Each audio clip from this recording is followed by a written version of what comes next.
اعوذ باللہ من الشیطان الرجیم بسم اللہ الرحمن الرحیم الحمد لأہلہ والصلاة علی اہلہا اما بعد فقد السلام علیکم ورحمۃ اللہ وبرکاتہ۔ آؤ کتاب پڑھیں۔ المراجعات کا ترجمہ آپ کی خدمت میں مذہب اہل بیت مذہب حق کی صورت میں پیش کر رہے ہیں، اور گفتگو پیج نمبر 310 تک مکمل ہو چکی تھی، اور وہ 40 احادیث جن میں حضرت علی علیہ السلام کی خلافت اور امامت کو ثابت کیا گیا ہے، وہ تمام مذاہب یعنی شیعہ اور سنی اہل سنت اور اہل تشیع کے درمیان میں جو معتبر کتابیں ہیں، ان تمام کتابوں کے حوالوں کے ساتھ اس بات کو پیش کیا گیا ہے کہ حضرت علی علیہ السلام ہی کو پیغمبر اسلام نے اپنی زندگی میں اپنا بھائی، اپنا وصی، اپنا جانشین قرار دیا تھا۔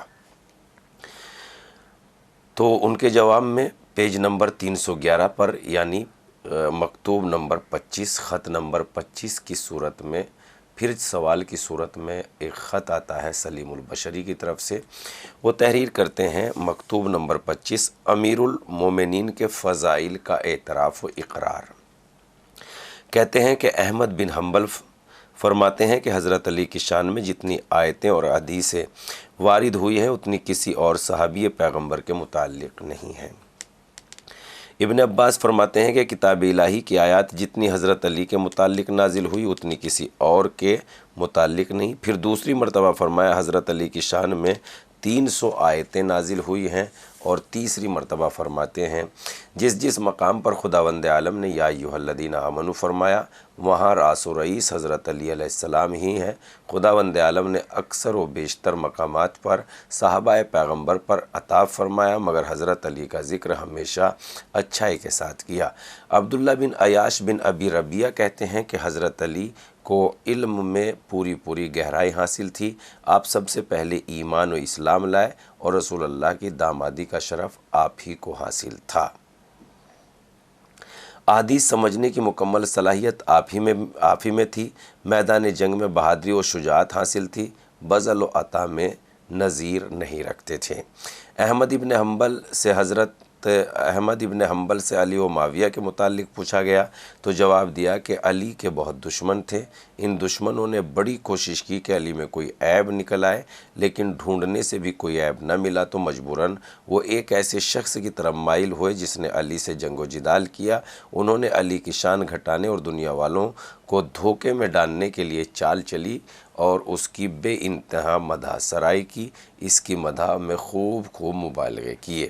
قاضی اسماعیل امام نسائی اور ابو علی نیشاپوری وغیرہ نے کہا کہ جس قدر صحیح اور عمدہ اسناد سے حضرت علی کی شان میں حدیث مروی ہیں کسی صحابی کے بارے میں نہیں ہیں۔ ان سب باتوں میں کسی شک و شبے کی گنجائش نہیں ہے۔ ہم بھی سب جانتے ہیں، مانتے ہیں۔ کلام یہ ہے کہ رسول خدا نے آپ کو اپنا خلیفہ کب بنایا، یعنی حدیث یہ ہے۔ ان سب باتوں کا اقرار کرنے کے بعد اب وہ سوال پھر تحریر کرتے ہیں کہ یہ سب باتیں ہم بھی تسلیم کرتے ہیں، ہم بھی مانتے ہیں، مگر سوال اس جگہ پر ہے کہ حضرت علی کو پیغمبر اسلام نے اپنا خلیفہ کب بنایا۔ یہ احادیث سنن جو آپ نے ذکر فرمائے بے شک صحیح ہیں اور ہماری معتبر کتابوں میں موجود ہیں، لیکن یہ آپ کی خلافت و امامت پر صریح نصوص تو نہیں ہے۔ یہ تو آپ کے خصائص پر مشتمل ہیں، آپ کے فضائل و کمالات کی جامع ہیں۔ فضائل مستلزم خلافت نہیں۔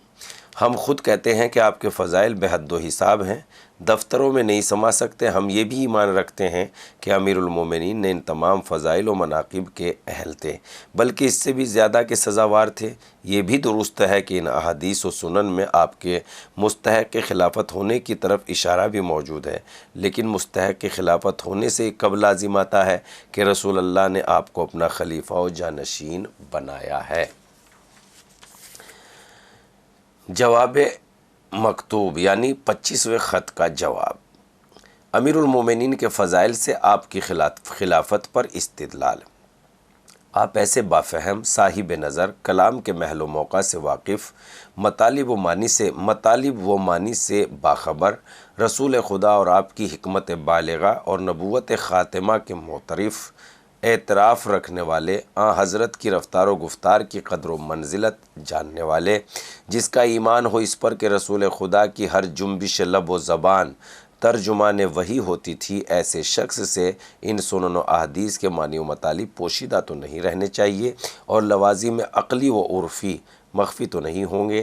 ایسا تو ہو ہی نہیں سکتا کہ ان احادیثوں کے فرمانے سے رسول اللہ کا جو مقصد تھا، جس مطلوب کو پیش نظر رکھ کر آپ نے یہ ارشادات فرمائے ہیں، اسے آپ سمجھ ہی نہ سکے ہوں۔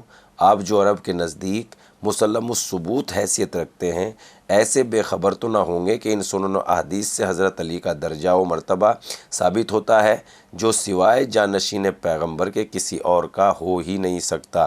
ممکن ہی نہیں ہے کہ خدا یا اس کا رسول یہ مداری جو مراتب اپنے خلیفہ و جانشین کے علاوہ کسی اور کو بخش دیں۔ اگر ہم یہ تسلیم بھی کر لیں کہ ان احادیث میں حضرت علی کو صاف صاف الفاظ میں خلیفہ و جانشین نہیں فرمایا گیا، تب بھی ان احادیث کا نتیجہ وہی نکلتا ہے۔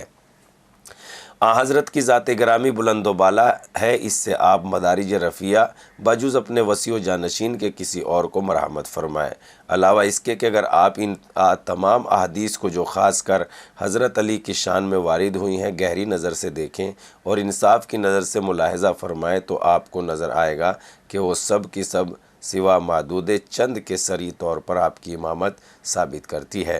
یا تو صاف ان میں اعلان ہے کہ آپ کی امامت و خلافت کا، جیسے وہ احادیث جو ہم گزشتہ مکتوب کے جواب میں عرض کر چکے ہیں، یا اگر صراحتاً آپ کی امامت کا اعلان نہیں مگر لازماً نتیجہ کار ان احادیث کا آپ کی امامت ہی نکلتی ہے، جیسے وہ حدیث جو مکتوب نمبر 4 پر بیان ہوئی ہے، اور جیسے رسول اللہ صلی اللہ علیہ وسلم کی یہ حدیث علی مع القرآن والقرآن مع علی، علی قرآن کے ساتھ ہیں اور قرآن علی کے ساتھ ہیں، دونوں کبھی جدا نہ ہوں گے یہاں تک کہ روز قیامت حوض کوثر پر میرے پاس پہنچیں گے۔ دوسری حدیث علی منی بمنزلت راسی من بدنی، علی کو مجھ سے وہی منزلت حاصل ہے جیسا میرے سر کو میرے بدن سے۔ اور عبد الرحمن بن عوف کی حدیث میں حضرت کا یہ ارشاد، والذی نفسی بیدی، قسم ہے اس ذات کی جس کے قبضہ قدرت میں میری جان ہے، نہ تم نماز قائم کرو، زکوٰۃ دو، ورنہ میں تمہاری طرف ایسے شخص کو بھیجوں گا جو مجھ سے ہے یا میرے جیسا ہے۔ اس حدیث کے آخری میں آپ نے حضرت علی کا ہاتھ پکڑا اور فرمایا، وہ شخص یہ ہے، اس جیسی اور بے شمار حدیثیں ہیں، یہ وہ عظیم الشان فائدے ہیں جس کی طرف بحر حقائق کا ہر غواص متوجہ ہوگا، اور جذبات و میلان سے بلند ہو کر ہر شخص ان احادیث سے یہی مطلب اخذ کرے گا کہ حضرت علی علیہ السلام کے علاوہ کوئی بھی خلافت کا مستحق نہیں ہے۔ مکتوب نمبر 26، صحابہ کے فضائل کی حدیثوں سے معارضہ۔ اگر فضائل پر امامت و خلافت کی بنا ہے تو بہت سی حدیثیں خلفائے ثلاثہ نیز وہ مہاجرین و انصار جو اول ایمان لائے تھے ان کی شان میں موجود بھی تو وارد ہوئی ہے۔ اگر ان روایت کو مقابلے میں پیش کیا جائے تو آپ کیا فرمائیں گے؟ جواب مکتوب، دعوی معارضہ کی رد۔ سابقین و مہاجرین و انصار کے فضل و شرف سے ہمیں انکار نہیں ہے، بے شک ان کے بہت سے فضائل ہیں، بے حد و حساب کلام مجید میں بہت سی آیتیں ان کی مدح میں نازل ہوئی ہیں، اور صحیح حدیث بھی بکثرت ہم نے ان تمام احادیث و آیات پر جو ان بزرگوں کی شان میں ملتی ہے اچھی طرح غور و فکر کی ہے، مگر ہمیں تو کہیں ایسی چیز نہ ملی جو ان نصوص کی معارض ہو سکتی ہو جو حضرت علی کی شان میں موجود ہیں، نہ ان آیات و حدیث سے مہاجرین و انصار کی کوئی ایسی خصوصیت ثابت ہوئی ہے جو حضرت علی کی کسی خصوصیت کے معارض ہوتی ہو۔ مقابلہ و معارضہ کا سوال ہی کہاں پیدا ہوتا ہے؟ بحث تو امامت و خلافت کی ہے۔ حضرت علی کے متعلق بے شمار آیات و حدیث موجود ہیں جن سے آپ کا مستحق اور سزاوار امامت ہونا مترشح ہوتا ہے، اور مہاجرین و انصار کے متعلق جو آیات و احادیث ہیں ان کے فضل و شرف کو ضرور ظاہر کرتی ہیں، مگر ان کے مستحق امامت و خلافت ہونے کا وہم و گمان بھی نہیں پیدا ہوتا۔ ہمارے مخالفین صحابہ کے فضل میں کچھ ایسی حدیث ضرور روایت کرتے ہیں جن کا ہمارے یہاں کوئی وجود نہیں ہے، فقط تنہا ہمارے مخالفین ہی ان کے راوی ہیں۔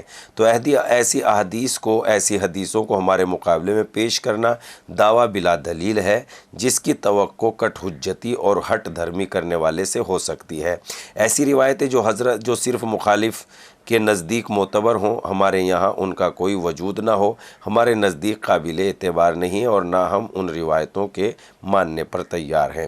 آپ ہمیں دیکھیں کہ ہم اپنے مقصد کو ثابت کرنے کے لیے آپ کے جواب میں وہ حدیثیں پیش کرتے ہیں جو فقط انہی حدیثوں سے استدلال کرتے ہیں جو آپ ہی کی کتابوں میں موجود ہیں، آپ ہی کے طریقے سے مروی ہے۔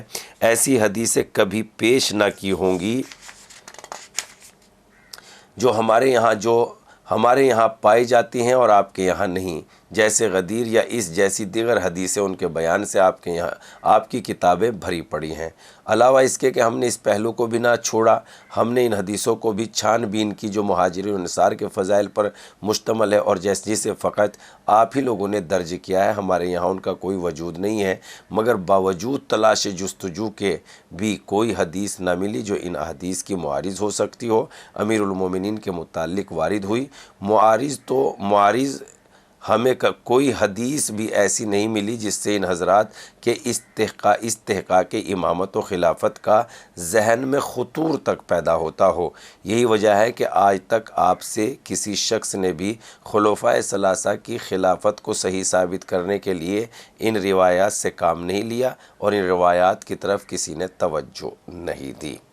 انشاءاللہ گفتگو پیج نمبر 311 سے شروع ہو کر 320 تک پہنچ گئی ہے۔ ہم گفتگو کو یہیں تمام کرتے ہیں اور پھر انشاءاللہ آپ کی خدمت میں حاضر ہوں گے۔